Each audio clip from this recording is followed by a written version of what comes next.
আমি পড়া শুরু করছি, আপনারা কথা বললে কেউ শুনতে পারবে না।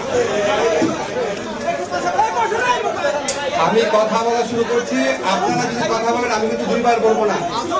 আমরা আজকে উপদেষ্টা পরিষদের মিটিংয়ে আমাদের গুরুত্বপূর্ণ 3টা সিদ্ধান্ত হয়েছে। আমি এই রিড আউট করবো, এটা রিড আউট করার পরে আপনার সিদ্ধান্তগুলো জানতে পারবেন। আজ শনিবার 20 মে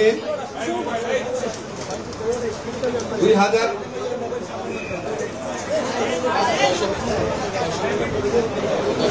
আচ্ছা, আমি আবার থেকে পড়ছি। হ্যাঁ, আজ শনিবার 10 মে 2025 তারিখে উপদেষ্টা পরিষদের এক বিশেষ সভা অনুষ্ঠিত হয়।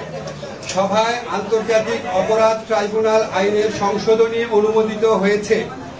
সংশোধনী অনুযায়ী আন্তর্জাতিক অপরাধ ট্রাইব্যুনাল কোন রাজনৈতিক দল, তার অঙ্গ সংগঠন বা সমর্থক গোষ্ঠীকে শাস্তি দিতে পারবে।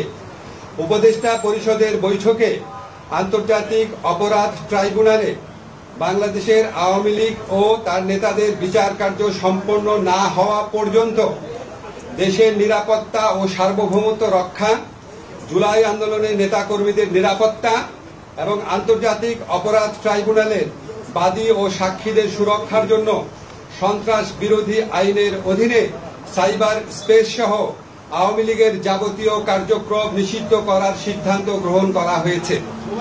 এ বিষয়ে প্রয়োজনীয় পরিপত্র পরবর্তী কর্মদিবসে জারি করা হবে। এর পাশাপাশি আজকের উপদেষ্টা পরিষদের বৈঠকে জুলাই ঘোষণাপত্র আগামী 30 কার্যদিবসের মধ্যে চূড়ান্ত করে প্রকাশ করার সিদ্ধান্ত গৃহীত হয়েছে। ধন্যবাদ।